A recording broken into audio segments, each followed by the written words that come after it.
Hello, everyone. Everyone involved with immigration would like their case to go faster, and we would like your case and our client's case to go faster. Two of the most frequent questions that we are asked by our clients and the general public are, how can I speed this up? And how long is it going to take? Sometimes people are checking the processing times on the USCIS website, and they notice that one of the service centers is much faster than another. So they ask if they can transfer their case to that faster processing center. Or others, they get a notice that their case has been transferred to a different center, and they wonder how this will impact them. So we talk about both of these questions today. My name is Raluca Hanea, and I am an attorney who provides immigration, estate planning, and family law services for my clients. My marketing and office manager, Nina Clear, is here with me. We really appreciate your likes, shares, and comments as they help others to see our videos. Okay, first let's talk about when you get a notice that your case has been transferred. Should you worry? Absolutely not. So why was it transferred? USCIS right now says that they do this to distribute the workload between their 5 centers, so that processing is not delayed. So it's not saying it speeds it up, just saying it's not delayed. Is that true? Well, I have not seen that USCIS transferring a case speeds it up or slows it down. It just continues along at what it seems to be like the same rate as it was previously. And USCIS does have a section on their website where you are supposed to be able to track transfers, but it doesn't seem to be very updated. That's right, and we will post a link here.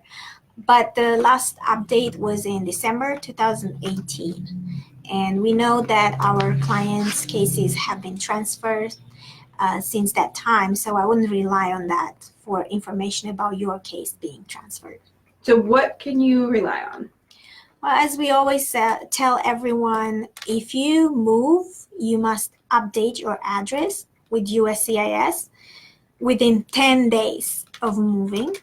And you make sure you do this and keep a receipt that you did it. And if there are any changes to your case, including the transfer, the USCIS will send you a notification in the mail. How do you keep a receipt that you changed your address? They usually give you a confirmation number and just print it.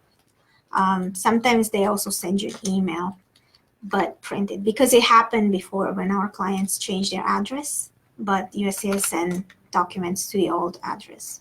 And we have calls about that all the time. So yes, and we needed to prove that we did change the address. Okay. And just to remind people, like when you change your address, if your case is transferred, you'll get the notice, but don't freak out if you get a notice, right? Yes. Okay, and I know people often call USCIS with questions and want to know what's going on with their case. And when they do that, it's called a service request. So they submit a service request. Does your case being transferred impact service requests?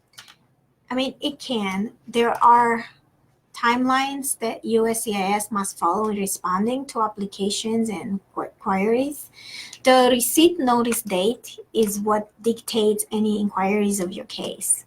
So your query must be after the receipt date. When your case is transferred, there is a new receipt date, not a new priority date, and that is based on when the new service center received your file. So you may want to wait to make an inquiry on your case when it is transferred. And if you're sending anything in, do you send that to the new service center? Well, if you have questions about this, I would consult with an attorney. Usually, each form provides information where any documents or applications should be sent. So I would follow those instructions if you don't have an attorney. So what you're saying is if your case is transferred, don't worry. That's right.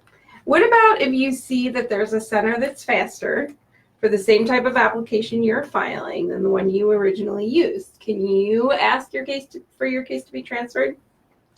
Unfortunately, you cannot get your case moved on your own because you think a new center may be faster. The only way to move your case is by moving to a new home that is in a different jurisdiction or serviced by a different USCIS office. And what about if you do move, but you don't want your case to move? So you lived in a state that is faster processing, and your new state is known for being slow. This comes up in other circumstances too. In Atlanta, we have a very low rate of approval for asylum hearings, though the rate for people who have an attorney is higher. So sometimes people want to file their asylum applications in a state with a higher approval rating. And unfortunately, as I mentioned before, you must keep USCIS informed of where you're leaving. USCIS will transfer your case based on where you are located as well as their workloads.